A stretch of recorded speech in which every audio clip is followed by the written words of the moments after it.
Hello, I'm Father Joe Roesch of the Marian Fathers of the Immaculate Conception. Thank you for joining us as we continue with our year-long journey reading the diary of St. Maria Faustina Kowalska from beginning to end. Today we take up from where we left off, beginning with diary entry number 228.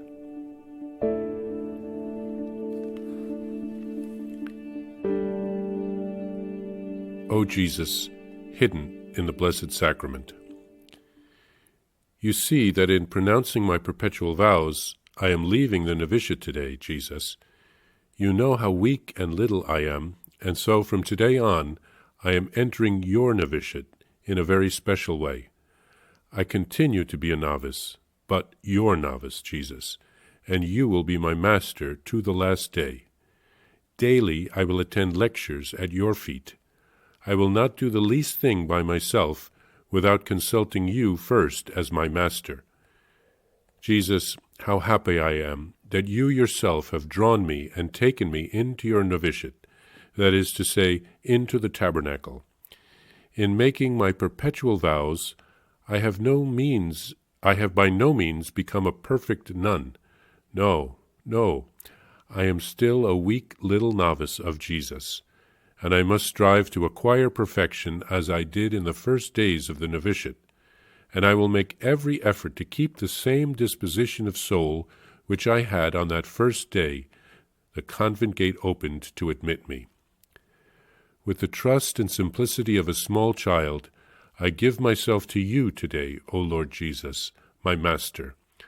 I leave you complete freedom in directing my soul. Guide me along the paths you wish. I won't question them. I will follow you trustingly. Your merciful heart can do all things. The Little Novice of Jesus, Sister Faustina. At the beginning of the retreat, Jesus told me, "During this retreat, I myself will direct your soul. I want to confirm you in peace and love."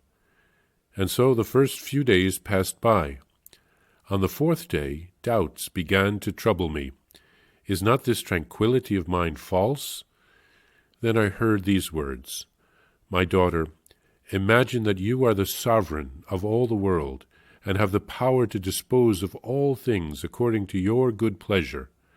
You have the power to do all the good you want, and suddenly a little child knocks on your door, all trembling and in tears, and trusting in your kindness, asks for a piece of bread lest he die of starvation.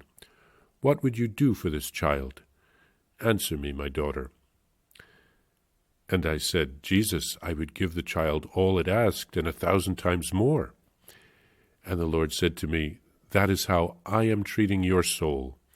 In this retreat, I am giving you not only peace, but also such a disposition of soul that even if you wanted to experience uneasiness, you could not do so.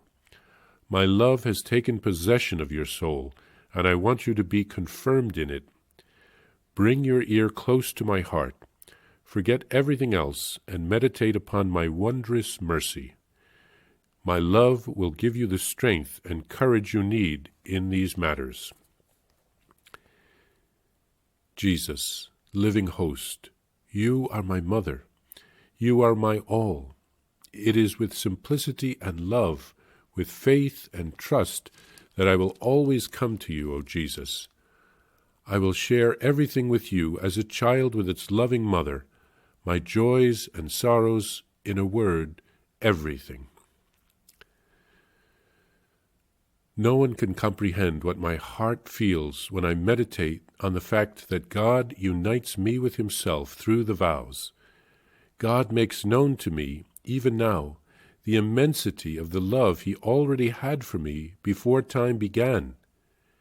And as for me, I have just begun to love him, in time. His love was ever great, pure, and disinterested, and my love for him comes from the fact that I am beginning to know him. The more I come to know him, the more ardently, the more fiercely I love him, and the more perfect my acts become. Meanwhile, each time I call to mind that in a few days I am to become one with the Lord through perpetual vows, A joy beyond all description floods my soul. From the very first time that I came to know the Lord, the gaze of my soul became drowned in him for all eternity. Each time the Lord draws close to me, and my knowledge of him grows deeper, a more perfect love grows within my soul. Well, as she comes to the end of the retreat and of the third probation, St. Faustina speaks to Jesus about leaving the novitiate, because that is where the retreat and the third probation took place. But Faustina tells Jesus that she will always remain his novice, coming to the tabernacle to learn from him. Her humility is beautiful. We see why she is able to stay on the right path. She doesn't rely on herself, but only on Jesus. And then Jesus reassures her when she begins to doubt in the middle of the retreat. Sometimes he tests her, but on this retreat, he wants only to strengthen her for the mission ahead with all the graces that he is pouring out on her. And Faustina is overwhelmed by Jesus' great tenderness. Then Faustina tries to put into words what she is experiencing during the retreat. She is overwhelmed by the thought that God has chosen to unite with her spiritually through her perpetual vows. It is like a foretaste of heaven. He has already loved her from all eternity, before she even existed. Now, in time, she is beginning to know and to love God, and her love deepens as she realizes the depths of God's love for her. Despite all the sufferings that St. Faustina had to endure here on earth, in some ways she had already begun to live the heavenly life here on earth as well. And we can do the same. It is all about loving God with our whole heart, soul, mind, and strength. And we remember that he loved us first, from before we even existed, when we were only an idea in his mind.